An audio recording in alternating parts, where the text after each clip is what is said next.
ನಮಸ್ಕಾರ ಸ್ನೇಹಿತರೆ. ನಿಮ್ಮ ಆದಾಯ ಹೆಚ್ಚಾದರೂ ತಿಂಗಳ ಕೊನೆಯಲ್ಲಿ ಹಣ ಉಳಿಯುತ್ತಿಲ್ಲವೇ?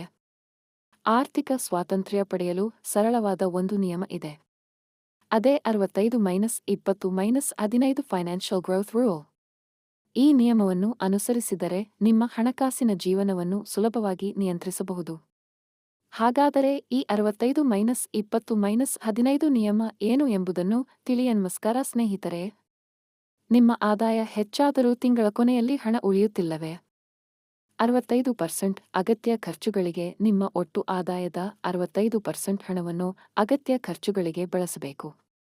ಉದಾಹರಣೆಗೆ, ಮನೆ ಬಾಡಿಗೆ ಅಥವಾ ಇಎಂಐ, ಆಹಾರ ವೆಚ್ಚ, ವಿದ್ಯುತ್ ಮತ್ತು ನೀರಿನ ಬಿಲ್, ಮಕ್ಕಳ ಶಿಕ್ಷಣ, ಸಂಚಾರ ವೆಚ್ಚ, ಆರೋಗ್ಯ ಸಂಬಂಧಿತ ಖರ್ಚುಗಳು ಇವು ಜೀವನಕ್ಕೆ ಅತ್ಯಗತ್ಯವಾದ ವೆಚ್ಚಗಳಾಗಿವೆ. 20% ಉಳಿತಾಯಕ್ಕೆ. ನಿಮ್ಮ ಆದಾಯದ 20% ಹಣವನ್ನು ಉಳಿತಾಯ ಮಾಡಬೇಕು.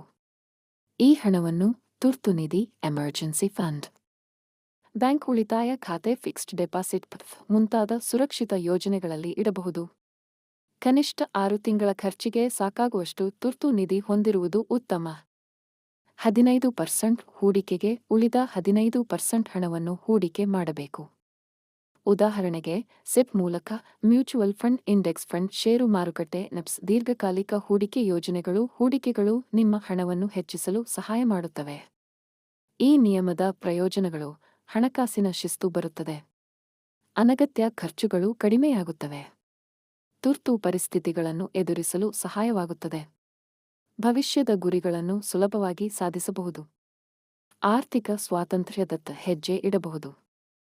ಉದಾಹರಣೆ, ನಿಮ್ಮ ಮಾಸಿಕ ಆದಾಯ 50,000 ರೂಪೀಸ್ ಇದ್ದರೆ 65% 32,500 ರೂಪೀಸ್ ಅಗತ್ಯ ಖರ್ಚುಗಳು, 20% 10,000 ರೂಪೀಸ್ ಉಳಿತಾಯ, 15% 7 ರೂಪೀಸ್ 500 ಹೂಡಿಕೆ. ಈ ರೀತಿಯಾಗಿ ಹಣವನ್ನು ನಿರ್ವಹಿಸಿದರೆ ನಿಮ್ಮ ಆರ್ಥಿಕ ಸ್ಥಿತಿ ದಿನದಿಂದ ದಿನಕ್ಕೆ ಬಲವಾಗುತ್ತದೆ. ಕೊನೆಯ ಮಾತು ಸ್ನೇಹಿತರೆ, ಹೆಚ್ಚು ಸಂಪಾದಿಸುವುದಕ್ಕಿಂತಲೂ ಮುಖ್ಯವಾದುದು ಹಣವನ್ನು ಸರಿಯಾಗಿ ನಿರ್ವಹಿಸುವುದು. ಇಂದಿನಿಂದಲೇ 65-20-15 ಫೈನಾನ್ಷಿಯಲ್ ಗ್ರೋತ್ ರೂಲ್ ಅನ್ನು ಅನುಸರಿಸಿ ನಿಮ್ಮ ಭವಿಷ್ಯವನ್ನು ಭದ್ರಪಡಿಸಿಕೊಳ್ಳಿ. ಈ ವಿಡಿಯೋ ನಿಮಗೆ ಉಪಯುಕ್ತವಾಗಿದೆ ಎಂದು ಅನಿಸಿದರೆ ಲೈಕ್ ಮಾಡಿ, ಶೇರ್ ಮಾಡಿ ಮತ್ತು ನಮ್ಮ ಚಾನೆಲ್ ಅನ್ನು ಸಬ್ಸ್ಕ್ರೈಬ್ ಮಾಡುವುದು ಮರೆಯಬೇಡಿ. ಧನ್ಯವಾದಗಳು.